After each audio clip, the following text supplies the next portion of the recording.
exactly. Yeah, yeah. Look, overall, I think the movie for me worked because nothing was kind of hitting you over the head to justify any of that kind of bad behavior, that self-entitlement. But I like the slivers of moments that you see of where it might have come from. And that's the family, the kind of, that nuclear family that kind of portrays to be like really normal. But when she says, I think I'm an alcoholic, and her mother just laughs, you realize that there might have been a childhood there where nobody ever took her serious. Nobody ever kind of looked at her and her issues and kind of pointed them out to her and said, no, guess what? You don't get to behave that way, or gave her any boundaries. And I love that it was that subtle, that we didn't like go into it.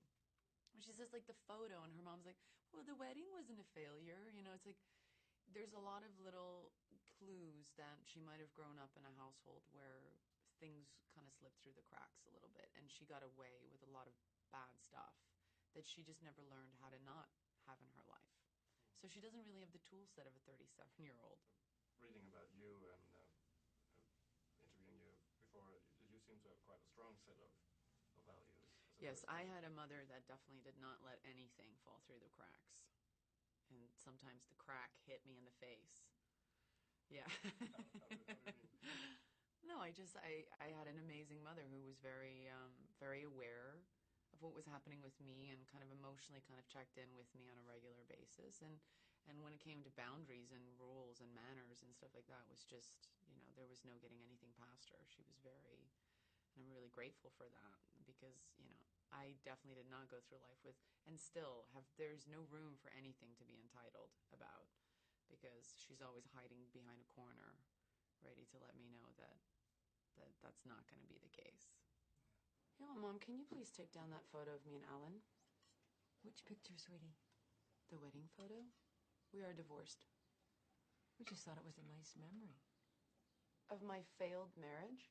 Well, the wedding wasn't a failure. Remember the tiramisu? I like that, Alan. What are the qualities that you would say are required to make it in your line of work and to still keep sane? I don't know. I don't think anybody really has the answer to that. And in a way, maybe it's just all, I don't know. I mean, it differs, you know, and I think that's what's nice about the arts. You know, nobody does it the same way, and everybody kind of goes about it, and that's what makes it art, you know?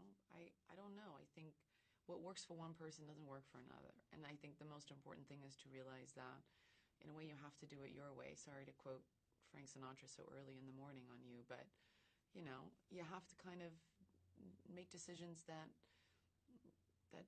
creatively satisfy you, because you have no control over the other stuff. You have no control over how people are going to respond to it, or what it's going to do at the box office, or anything like that. And you have no control over, you know, what's going to work. So, you know, I think I make a real effort to want to work with people who push me.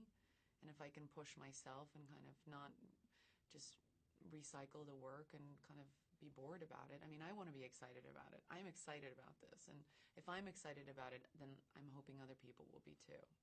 So would you see that's a kind of general advice as well to other women or men who want to achieve some kind of goal in their lives? I think passion is the thing that drives everything. You know, you look at anybody who's good at something, it's because they're incredibly passionate about it. And, you know, you can see right through somebody who doesn't give a crap, you know. I think you can see through that. And I look at a lot of movies sometimes and I just go, wow, you really just, that was a paycheck. And that's fine, because that happens sometimes. You know, I'm in a very fortunate place where I don't have to do that. And I don't take that for granted. And there's